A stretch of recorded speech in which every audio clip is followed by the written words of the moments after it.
ವಿಕ್ಕಿ ಅವರೇ, ವಿಕ್ಕಿ ಅವರೇ, ಬನ್ನಿ ಇನ್ಸ್ಪೆಕ್ಟರ್. ಏನಾದರೂ ವಿಷಯ ಗೊತ್ತಾಯ್ತಾ? ಗೊತ್ತಾಗಿದ್ದಕ್ಕೆ ನಾ ಬಂದಿದ್ದು. ಎಲ್ಲವರೇ ಕಣಪ್ಪ ನನ್ನ ಮಗ ಸೊಸೆ. ನಿನ್ನೆ ರಾತ್ರಿ ಗಸ್ನಲ್ಲಿದ್ದ ನಮ್ಮ PC ಗಳು ಕಂಠೀರನಗರ ಬಸ್ ಸ್ಟ್ಯಾಂಡ್ ಹತ್ರ ಕಾದಂಬರಿ ಮೇಡಮ್ ಅವ್ರನ್ನ ನೋಡಿದ್ರಂತೆ.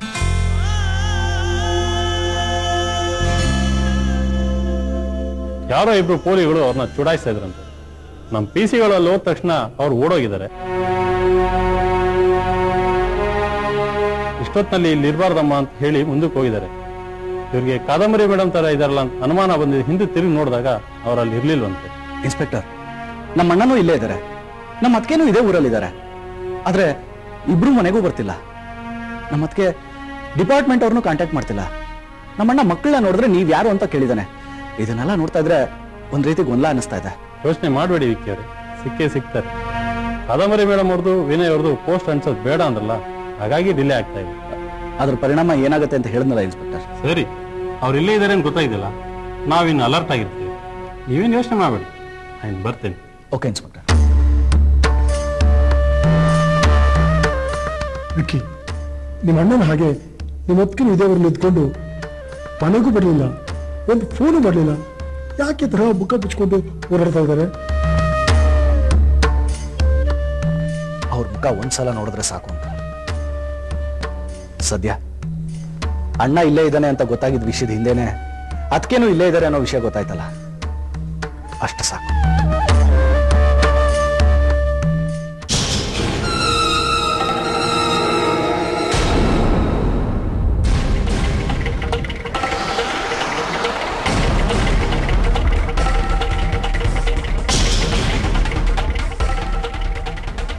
ನಾನು ಹೇಳಿದ್ದೇನೋ ನೀವು ಮಾಡಿದ್ದೇನೋ. ಆ ಪೀಡೆನ ಹಳ್ಳಿಗೆ ಹೋಗ್ತಾ ದಾರಿಲಿ ಮುಗಿಸ್ ಬಿಸಾಕಿ ಅಂದ್ರೆ ಗಂಡ ಹೆಂಡತಿ ಇಬ್ರು ದುಡ್ಡು ತಗೊಂಡು ಓಡ್ ಹೋಗಿದ್ದೀರಾ. ಆ ಪ್ರಾರಬ್ಧ ಈಗ ನಮ್ಮನೆಗೆ ಬಂದು ಸೇರ್ಕೊಂಡಿದೆ.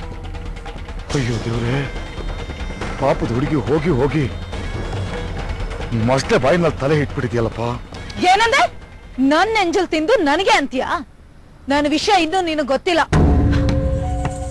ಬೇಕಾದ್ರೆ ಇನ್ನೂ ಒಂದ್ ಚಾನ್ಸ್ ಕೊಡ್ತೀನಿ. ಮೊದ್ಲು ಆ ಪೀಡೆನ ನಮ್ಮ ಮನೆಯಿಂದ ಕರ್ಕೊಂಡು ಹೋಗಿ ನಾನು ಹೇಳ್ದಾಗ ಮಾಡು. ನೋಡಮ್ಮ, ನೀನು ಕೊಟ್ಟ ಎಂಜಲಿ ಕರೆಕ್ಟಾಗಿ ನಾನು ಕೆಲಸ ಮಾಡಿಬಿಟ್ಟಿದ್ದೀನಿ. ಅವ್ರಿಗೆ ನಾ ಸೊಸೆ ಅಂತ ನಂಬಿಸಿ ನಮ್ಮ ಮನೆ ಕರ್ಕೊಂಡು ಹೋಗಿದ್ದೀನಿ, ಇಟ್ಕೊಂಡಿದ್ದೀನಿ. ಹೀಗೆ ಇದು ಮುಂದುವರೆದಾಗಿದ್ರೆ ಏನೂ ಆಗ್ತಿರ್ಲಿಲ್ಲ. ಯಾವ ನೀನು ಮಾಡು ಅಂತ ಹೇಳಿದ್ಯೋ ಇದು ನನಗೆ ಇಷ್ಟ ಆಗ್ಲಿಲ್ಲ.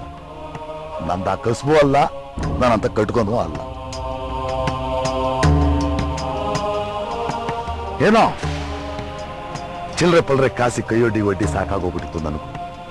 ಯಾವ ನೀನು ಕಂತೆ ಹಣನ ತೋರಿಸಿ ಕೊಟ್ಟಿಯೋ ಆಗ್ಲೇ ಎಲ್ಲ ಜಂಜಾಟಗಳನ್ನ ಬಿಟ್ಬಿಟ್ಟು ಹಾಯ ಹೋಗ್ಬಿಟ್ಟು ಸೆಟ್ಲಾಗ್ಬಿಡೋಣ ಅಂತೇಳಿ ಯಾರು ಹೇಳ್ದೆ ಕೇಳ್ದೆ ಜಾಗಕಾಲ ಮಾಡಿದೆ. ಈ ಎಲ್ಲಾ ದುರುದ್ದೇಶಗಳಿದ್ರು ಒಂದು ಸದುದ್ದೇಶ ಇತ್ತು.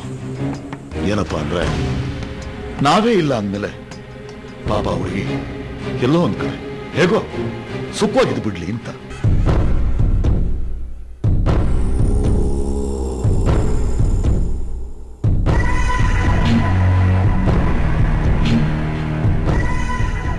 ಆದ್ರೆ ವಿಧಿ ಅವಳನ್ನ ನಿನ್ನ ಹತ್ರನೇ ಮತ್ತೆ ತಳ್ಳಿಬಿಟ್ಟಿದೆ.